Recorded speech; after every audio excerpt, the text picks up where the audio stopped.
আজ থেকে কয়েক বছর আগে পূজা হওয়ার কথা ছিল না, সে জীবিত সুস্থ এই বাসন্তীবাইয়ের কৃপায়। তখন ইলেকট্রিসিটি ছিল না, মার মাথা ভেঙে পড়ে গেছিল।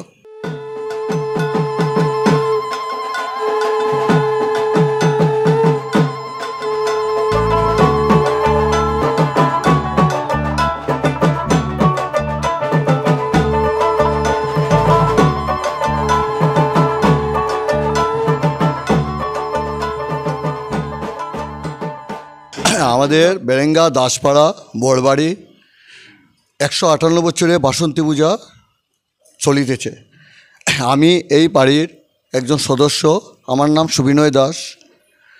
এই পূজাটা কখন থেকে আরম্ভ হয়েছে আমরা ঠিক বলতে পারবো না, কিন্তু এতটুকুই জানি আমাদের যা হিসাব পেয়েছি তার মধ্যে আমরা একটা হিসাব বের করেছি। 158 বছর হবে আমাদের হিসাব মতো।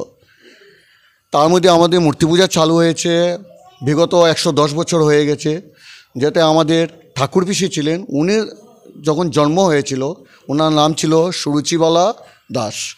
ওনার যখন জন্ম হয়েছিল তখন থেকে আমাদের মূর্তি পূজাটা শুরু হয়েছিল।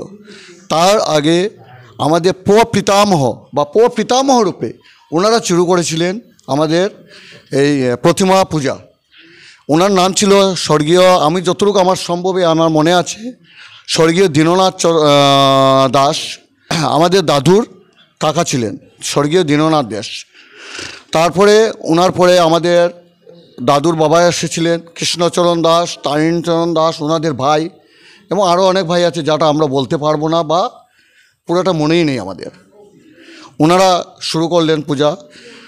তখন ছিল আমাদের প্রতিমা পূজা, তখন আমাদের মূর্তি পূজা শুরু হয়নি। এটা বিগত হবে 1867 থেকে আমরা ধারণা করছি শুরু হয়েছিল, 1866 সাল থেকে। বাংলায় বলতে পারবো না কত সন হয়েছে, ইংরেজিতে 1866 সাল ছিল। তারপরে ওই পূজাটা করতে করতে তখন আসলো আমাদের দাদুদের 3 নম্বর প্রজন্মেতে আসলো। প্রথম প্রজন্ম আমরা বলছি দীননাথ দাস, তারপরে দ্বিতীয় প্রজন্ম হলো আমাদের ওনার ভাতিজা কৃষ্ণচরণ দাস, তারিণচরণ দাস। তারপরে আসলো আমাদের দাদু 3 নম্বর প্রজন্ম নয়নচাঁদ দাস আর রজনীমোহন দাস। ওনারা 2 ভাই ছিলেন, নয়নচাঁদ দাস আর রজনীমোহন দাস। ওনাদের পিড়িতে কী হয়েছিল, ওনাদের প্রথম মেয়ে হয়েছিল সুরুচিবালা দাস। নয়নচাঁদ দাসের উনি ছিলেন বড়, রজনীমোহন দাস আর নয়নচাঁদ দাস ছিলেন বড় ভাই, এবং ওনার এই বাড়িতে প্রথম মেয়ে হয়েছিল, ওনার নাম ছিল সুরুচিবালা দাস। ওনার জন্ম আমাদের আইডিয়া মতো 1910 বা 15-তে হয়েছিল। যখন ওনার জন্ম হয়েছিল বাড়িতে সবাই আনন্দ ফুর্তি করছে। তারপরে তখন ছিল আমাদের প্রতিমা পূজা এর আগের বছর, তারপরে তো শুরু হয়ে গেল আমাদের মূর্তি পূজা, মা দুর্গার কাঠাম পূজা, যেটা তখন কাঠাম ছিল না, ওই আমাদের পিসির থেকে শুরু হয়েছিল কাঠাম পূজা। তারপরে তো কাঠাম পূজা কনস্ট্যান্ট চলতেছে। তারপরে ওনাদের স্টেজ পড়ে আসলো আমাদের বাবাদের স্টেজ। আমাদের বাবার মধ্যে প্রথম ওনার মধ্যে সব বড় ছিলেন নয়নচাঁদ দাসের 2 ছেলে ছিল, ফণীভূষণ দাস এবং মনমোহন দাস, এবং রজনীমোহন দাসের 5 ছেলে ছিলেন, রেবতী মোহন দাস, পবিত্র মোহন দাস, সুব্রত দাস, সুবোধচন্দ্র দাস, জয়মোহন দাস আর আশুরঞ্জন দাস। ওরা ছিল আমাদের বাবা, কাকা, জেঠা সবাই ছিলেন। তারপরে তো ওনারা করছেন পূজা। কিভাবে চলছে, কিভাবে হচ্ছে পূজা আমরা বুঝতে পারি নাই। প্রত্যেক বছর বাসন্তী পূজা, আমাদের বাসন্তী পূজা করছি, খুব আনন্দে ফুর্তিতেই করছি। তারপরে আসলো আমাদের মানে 6ষ্ঠ প্রজন্ম এসে গেলো আমাদের প্রজন্ম। আমাদের প্রজন্মের মধ্যে সবর বড় ছেলে, এই বাড়ির সবে বড় ছেলে হইলে সুব্রত দাস, কিন্তু উনি সুব্রত দাস। তারপরে হলেন দেবব্রত দাস, যেহেতু এখন এখানে উপস্থিত নেই। এরপরে ছিলেন ননীগোপাল দাস, সুমিত দাস, মৃণালকান্তি দাস, আমাদের অনেক ভাই, 13-14 ভাই, সবার নাম আর বলছি না। এখন বর্তমানে এই প্রজন্মে আমরা পূজাটা করছি। এই প্রজন্মের আমি হয়তো 12 নম্বর বা 13 নম্বর ছেলে হব। ওই সুব্রত দাস, মৃণালকান্তি দাস, ওদের সব 8-10 নম্বর বা 12 নম্বর ছেলে ছোটো ভাই আমি হব। মানে আমি যে 12-13 ভাই বলছি আমাদের সব বাবা কাকা মিলিয়ে। যেমন আমরা সুব্রত দাস আমরা 4 ভাই, মৃণালকান্তি দাস ওরা 5 ভাই ছিলেন, 1 ভাই বিগত হয়ে গেছেন। দেবব্রত দাস ওনারা 3 ভাই ছিলেন, 1 ভাই বিগত হয়ে গেছেন। ওইভাবে আমরা চলছে। এরপরে আছে অরিজিৎ দাস, ওরও 2 ভাই ছিলেন, ও সব আমাদের ভাই কাকা যেটা এক ভাই বিগত হয়ে গেছেন। প্রত্যেক ফ্যামিলিতে আমরা এক এক ভাই বিগত হয়েছেন। প্রথম থেকেই এখান থেকেই পূজা হয়েছে। তখন আমাদের ওই মূর্তি পূজাটা শুরু হয়নি, তখন আমাদের ছিল ওই পূজাটা, ওই কি বলে গড পূজা, প্রতিমা পূজা। আমাদের যে এখন ব্রাহ্মণ আছেন উনিও এখন চতুর্থ বা পঞ্চম প্রজন্মে পূজা করছেন। ওনার দাদু বা ওনার প্রপিতামহ আমাদের এখানে পূজা করছেন, তারপরে ওনার দাদু, ওনার বাবা, ওনার বড় ভাই চলিয়ে আছে। এখন যে বর্তমানে যে আমাদের পুরোহিত আছেন মানবেন্দ্র চক্রবর্তী, উনি বর্তমানে উপস্থিত আছেন। উনি আমার থেকে বয়সে আমার যখন জন্ম হয়নি উনি আমাদের এখানে পূজা করছেন, মানবেন্দ্র চক্রবর্তী। উনি হয়তো আমার থেকে আর একটু ভালো কিছু জানবেন, তাই আমি ওনাকেও একটু ডাকবো এখানে আসার জন্য, উনি কিছু বলবেন আমাকে। এই পুজো তো অনেক পুরানো পূজা, তো আমরা তো পরম্পরা পুরোহিত হিসাবে আছি। তো এখন বর্তমানে আমি যে মানবেন্দ্র চক্রবর্তী, আমি পুজো কয়েক বছর যাবৎ চালিয়ে যাচ্ছি। ওরা এইভাবে চলছে আর কি। এর আগে থেকে এটা পরম্পরা আমাদের এই পূজা।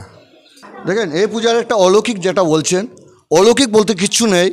পূজা যখনই আসে আমরা সবাই চলে আসি। কিভাবে পূজা শুরু হয়, কিভাবে মার প্রসাদ আমরা আয়োজন করি, আমরা কিছু বলতে পারবো না, সব মায়ে জানে। আজকে যেমন প্রসাদ, আমাদের প্রসাদ শর্টেজও হয় না। আজকে যেমন আমাদের প্রসাদ বিতরণ করছি ভক্তদেরকে, কিভাবে প্রসাদ হয়েছে, কিভাবে আমরা খাওয়িয়েছি, কিভাবে আমরা কিচ্ছু বলতে পারবো না, সব মায়ের আশীর্বাদ। আর একটি অলৌকিক ঘটনা আছে, যখনই আমাদের এখানে যজ্ঞ হয় সব আমাদের বাড়িতে সব ছেলে এখানে আসবো। যদি কোনো বংশের কোনো ছেলে বাইরে থাকে এই যজ্ঞ সম্পন্ন হয় না, পরের দিন আমাদের কোনো একটা বিঘ্ন ঘটবে। এবং এই বিঘ্নটা ঘটেছিল একবার, হয়তো আমার প্রজন্ম নয়, আমার প্রপিতামহ বা পিতামহর সময় হয়েছিল। তখন বংশের একজন বাইরে ছিল, যজ্ঞ শুরু হয়ে গেছিলো। কী হয়েছিল, আমাদের মূর্তি যখন দশমীর দিন বাইর করা হতো মার মাথা ভেঙে পড়ে গেছিলো। কিন্তু কীভাবে ভেঙলো, কীভাবে কেউ কিছু বলতে পারে নাই। তারপরে তো অনেক কিছু হলো, অনেক কিছু দেখানো হলো, ওই ঘটনাটা এটা হলো। তারপর থেকে এখানে যজ্ঞ হওয়ার জন্য আমাদের বংশের যত আমরা আছি সবই আমরা এই যজ্ঞে থাকতে হয়, না হলে আমাদের একটা কিছু অঘটন ঘটবে। আর সব কিছু তো আমরা মার কৃপায় অনেক খুশিতে আছি, মায়া আমরা যেভাবে নিচ্ছেন খুবই ভালো আছি।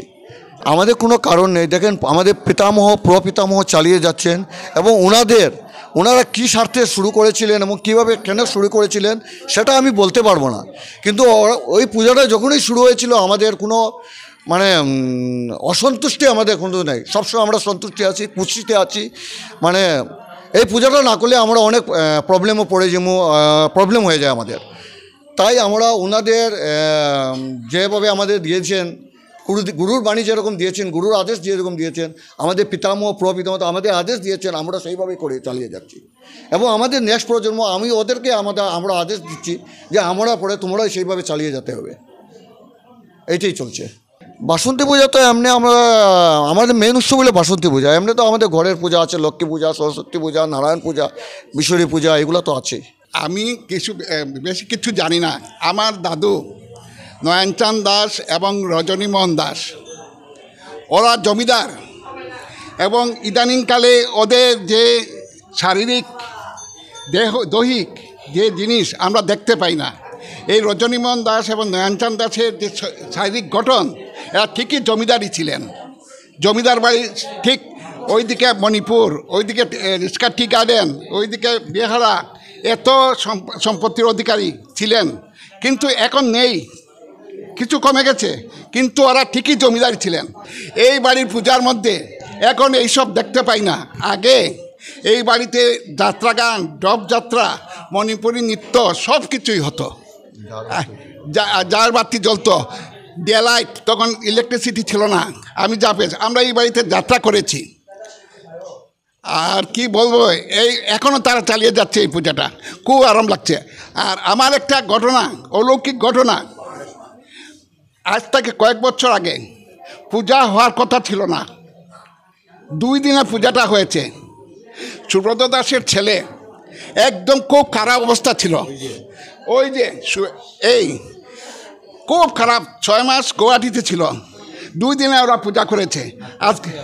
আজকে সে জীবিত, সুস্থ, এই বাসন্তী মায়ের কৃপায়। আর কিছু বলার না, এটাই অলৌকিক, এটাই বাসন্তী মাই, এই সুপার পাওয়ার। একদিনে পূজা হয়েছে, এটা একটা সুপার পাওয়ার আমি বলবো। এই সুব্রত দাসের ছেলে প্রিয়ব্রত দাস, তে এই বাসন্তী মাই খুব জাগ্রত। যতই আমরা কিছু করি না কেন, যতই ট্রিটমেন্ট করি না, সবচেয়ে এই বাসন্তী মাই, দুর্গা মাই, উনি সব কিছু আমাদের। আমার আর কিছু বলার, খুব জাগ্রত এই। এখন তারা চালিয়ে যাবে, আশা করছি। এরা উত্তরাধিকারী সবই যায়। ধ্যানচাঁদ রজনী দাস ছিলেন জমিদার, এবং উত্তরাধিকারী এখনও সুবিনয় দাস, সুব্রত দাস, মৃণাল দাস, দেবব্রত দাস, তারা চালিয়ে যাচ্ছে এটা পূজা। এটাই আমাদের খুব আনন্দের ব্যাপার। এটা সচরাচর দেখা যায় না এখন। হ্যাঁ, আগে যাত্রা হতো, রথযাত্রা হতো, মণিপুরী নৃত্য, টাট গান, এখন আরতি গানটা এখনও আছে, এগুলি এখন চলছে। আমার আর কিছু বলার আছে, কিন্তু অলৌকিক আছে। এই যে ছেলেরা বেঁচে আছে, দুর্গা মায়ের কৃপা ছাড়া বাঁচার কোনো অসুবিধা, কোনো চিন্তাই করা যায় না। দুর্গা মাই তার রাখছে, আর কিছু বলার নেই। এই বলে আমার শেষ করলাম। আচ্ছা, আমি আমাদের নেক্সট প্রজন্ম আকাশ দাস কিছু বলবে। ও আমাদের নেক্সট প্রজন্ম, আমাদের পরে ওরাই ওটা চালিয়ে যাবে, এবং ও সম্বন্ধে ও কিছু বলবে। তো এই পুজোটা আমি যতদূর দেখেছি, আমাদের দাদু শ্রী মনমোহন দাস, লেট মনমোহন দাস, আমরা যতদূর দেখেছি আমার দাদু এই পূজাটাও করতেন তখন। আর আমাদের দাদু আমাদের নাতিদের একটাই কথা শুধু বলে গেছেন যে ফাইন্যান্সিয়াল কন্ডিশন যাই হোক, তোমরা চাকরি করো, যেখানে থাকো, বিদেশ থাকো, দেশের যে কোনো প্রান্তে থাকো, পুজো যে সময় আসবে, পারো না পারো মায়ের চরণে একটা পদ্মফুল দিয়ে দিও। কেন সব বছর তো ফাইন্যান্সিয়াল কন্ডিশন সবার সমান থাকে না, প্রকৃতি আমাদের সাথে থাকে না। তাই দাদু এটাই বলে গেছেন যে তোমরা পুজোটা ভালো করে করো, মন দিয়ে করো, যাতে মায়ের আশীর্বাদ সবসময় আমাদের সাথে থাকে। এবং আমরা সেটা ফিলও করি। অনেক পরিস্থিতি আছে যেখানে আমরা ডিমোটিভেট হয়ে যাই, যেখানে আমাদের মনে হয় না পারছি না, তখন একমাত্র মা বাসন্তীর নাম যদি আমরা স্মরণ করে থাকি, দেখবে মনে একটা শক্তি আসে, আর তখনই লাগে যে না, মা বাসন্তীর সাথে আছে, কোনো চিন্তা কোনো কারণ নেই। আর যে দেখতে পাচ্ছি সকালে আজকে বৃষ্টির দিন ছিল, যে মা বাসন্তী বাড়িতে আছে, এটা আমাদের একটা অলৌকিক জিনিস। সকালবেলা যে সময় আমাদের ভোগ প্রসাদ, ওই সময় পুজো হয়, যে সময় মানুষ আমাদের অন্ন গ্রহণ করে, এক বছরও বৃষ্টি দেয়নি।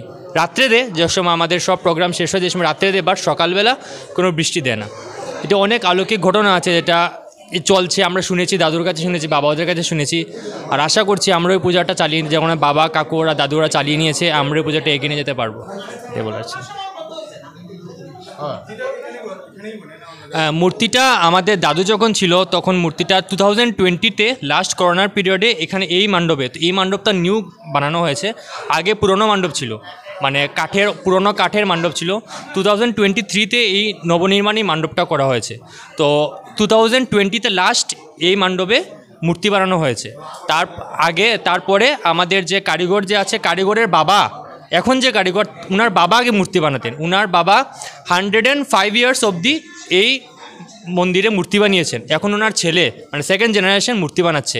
তো এখন ওনার বাসাতেই মূর্তি বানায় কাশীপুর। সেই কাশীপুর থেকে আমরা এখানে আনি, মাকে শাড়ি গয়না সব এখানেই পরানো, জাস্ট মাটির স্ট্রাকচারটা আমরা এখানে আনি, এনে কাপড় গয়না মায়ের সব অলংকার এখানেই পরানো হয়।